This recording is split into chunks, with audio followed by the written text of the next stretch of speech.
दोस्तों सलाम मसनून। अब अक़वाल ज़र्रीन सुनिएगा।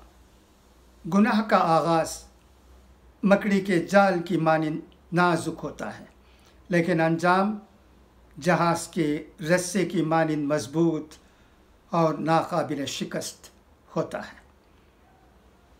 हिकमत की पहली निशानी खामोशी और सिर्फ हाजत के मुवाफ़िक़ ही बात करना है।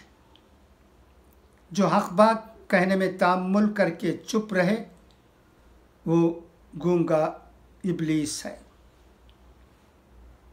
किसी को तकलीफ़ मत दो, बल्कि दूसरों की तकलीफ़ को अपनी तकलीफ़ जानो। दुआ है कि अल्लाह हमें इन अक़वाल पर अमल करने की तौफ़ीक़ अता करे।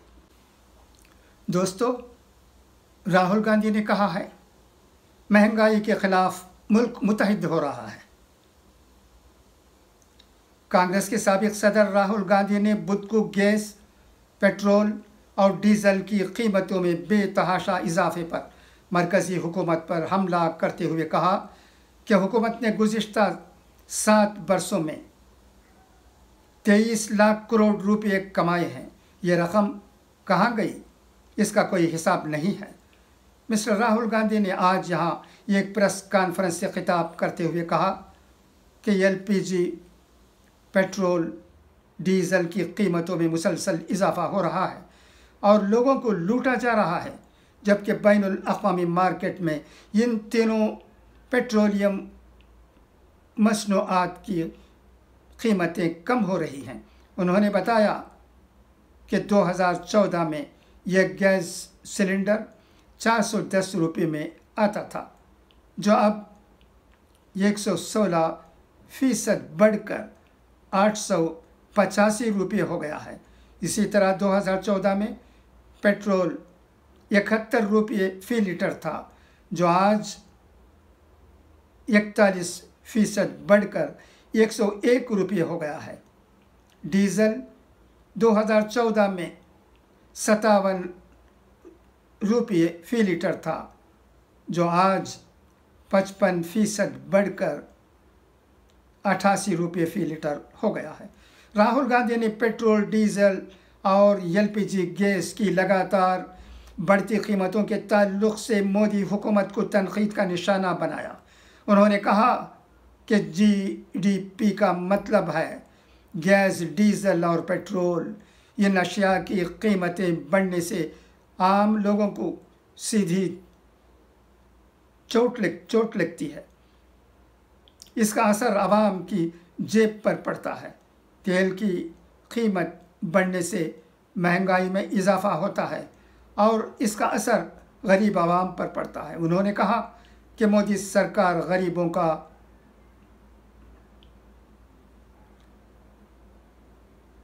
डिमोनेटाइजेशन और मित्रों कॉलोनाइजेशन कर रही है। मिस्टर राहुल गांधी ने कहा कि बढ़ती हुई महंगाई के बारे में लोगों में ज़बरदस्त गुस्सा है और कोरोना के बहाने उनके गुस्से को दबाने के लिए काम किया जा रहा है। उन्होंने कहा कि वो ये भी नहीं चाहते कि लाखों लोग सड़कों पर जुलूस निकालें और कोरोना बहरान के इस दौर में हुकूमत के ख़िलाफ़ एहतजाज करें। उन्होंने बताया कि न सिर्फ आवाम का गुस्सा दबाया जा रहा है, बल्कि मीडिया की आवाज़ को भी दबाया जा रहा है। इदारों की आज़ादी को पामाल किया जा रहा है और यहाँ तक कि अपोजिशन को भी पार्लियामेंट में बोलने की इजाज़त नहीं है।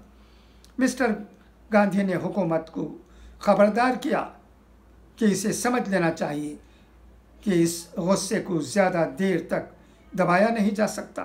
हुकूमत के ख़िलाफ़ आवाम का ये गुस्सा ज़रूर भड़क उठेगा, लेकिन ये गुस्सा कब निकलेगा अभी कुछ नहीं कहा जा सकता। कांग्रेस लीडर ने कहा कि आवाम हुकूमत से पूछते हैं कि उसने पेट्रोलियम मसनूआत पर टैक्स लगाकर जो रकम कमाई है वो उनकी पॉकेट मनी है और ये रकम कहाँ गई, इसका हिसाब आवाम को दिया जाए। उन्होंने कहा कि 2014 में जब कांग्रेस की हुकूमत थी तो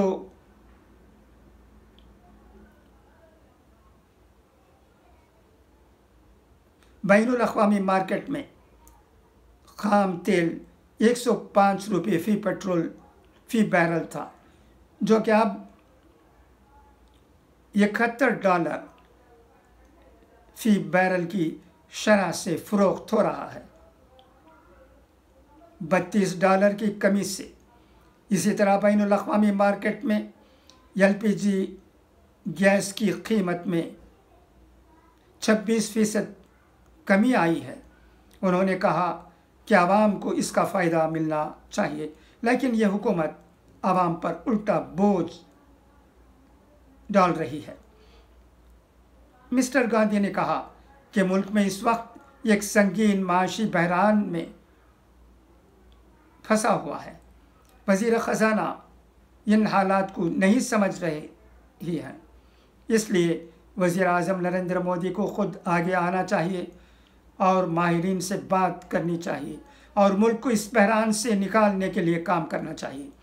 उन्होंने बताया कि पैदा होने वाली माशी सूरत हाल से निकलने के लिए एक नए अंदाज की ज़रूरत है।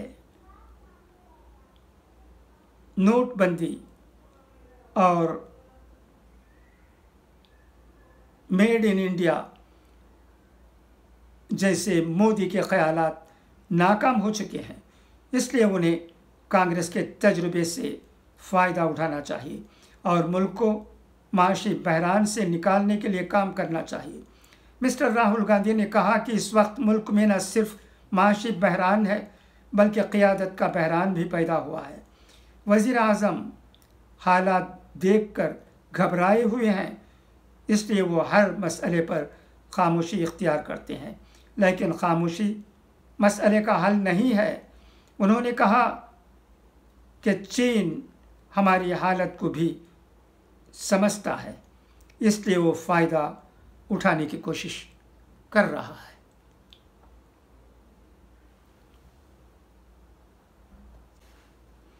बुखार से 15 दिनों में 52 अफराद की मौत।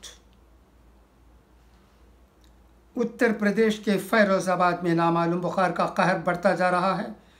गुज़िश्ता 12 घंटे के अंदर 7 दीगर बच्चों की मौत हो गई। पीर को मेडिकल कॉलेज फ़ैरोज़ाबाद में जायज़ा के दौरान वज़ीर आला योगी आदित्यनाथ ने जिस बच्ची को मिलकर मुलाकात की थी उसकी भी मौत हो गई। ज़िला में इस नामालूम बुखार से 15 दिनों के अंदर मरने वालों की तादाद 52 हो गई है।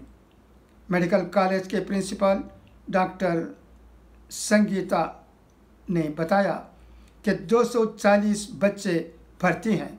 ज़्यादातर क्वालिटी और ज़्यादातर बच्चों को उल्टी और डायरिया की शिकायत है।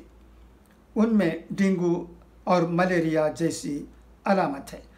इस दरमियान वज़ीर आला योगी आदित्यनाथ ने फ़ैरोज़ाबाद की CM डॉक्टर नीता को हटा दिया। उनकी जगह अब डॉक्टर दिनेश कुमार प्रेमी को चार्ज सौंपा गया है। फ़िलहाल लगातार मरीज़ों की बढ़ती तादाद से अस्पताल में हालात संगीन होते जा रहे हैं। Indian council of medical research यानी ICMR की टीम ने भी महलूक और बीमार बच्चों का सैंपल लिया था। खदशा था कि कहीं कोरोना के किसी नए वेरिएंट से तो अमवात नहीं हो रही है। हालांकि अब तक की रिपोर्ट में एक भी कोरोना केस नहीं मिला है। वज़ीर आला की हिदायत के मुताबिक जांच के लिए 11 माहिर डॉक्टरों की टीम फ़ैरोज़ाबाद जाएगी। यह टीम बच्चों का इलाज करेगी और बीमारी की वजह का पता लगाएगी। सभी बच्चों का इलाज बिल्कुल मुफ्त होगा। हर घंटे 8-10 बच्चे अस्पताल में दाखिल हो रहे हैं। फ़ैरोज़ाबाद के ज़िला अस्पताल में हालात ख़राब होते जा रहे हैं। यहाँ हर घंटे 8 से 10 बच्चे, बीमार बच्चे दाखिल किए जा रहे हैं। इससे बेड का बहरान होने लगा है। शहर में सत्यनगर, टापा किला के रहने वाले रजियो की 12 साल की बेटी नंदिनी की इस नामामूल बुखार से मौत हो गई। राजू ने बताया कि 2 दिन पहले उनकी बेटी को बुखार आया था। अस्पताल में दाखिल किया लेकिन जान नहीं बची। इस बीमारी से सबसे ज़्यादा मुतासर शहर के ऐलान नगर का जायज़ा भी लिया गया। कॉलोनी में रहने वाली सरोज ने बताया कि नामालूम बुखारियों की सब को हो रहा है, लेकिन बच्चों पर सबसे ज़्यादा असर है। बच्चों को बुखार आता है, कमज़ोरी महसूस होती है, लोग अस्पताल में ले जाते हैं और 1 या 2 दिन में ही उनकी मौत हो जाती है। 10 दिन के अंदर इसी कॉलोनी से 7 बच्चों की मौत हो चुकी है। मथुरा में 10 बच्चों की मौत हो चुकी है। 60 अभी भी ज़ैर इलाज हैं। मथुरा की फराह ब्लॉक के कोह, पेरूट और रेपोजाट गांव में अभी 60 से ज़्यादा लोग बीमार हैं। यहाँ गुज़िश्ता 15 दिनों में 10 लोग जान गंवा चुके हैं। सबसे ज़्यादा पेरूट गांव में बुखार से 20 से 25 लोग बीमार हैं। यहाँ गुज़िश्ता 4 दिनों में 2 की मौत हो चुकी है। वहीं रिपोराजाट गांव में 12 से ज़्यादा लोग बीमार हैं। सहारनपुर में भी नामालूम बीमारी का कहर जारी है।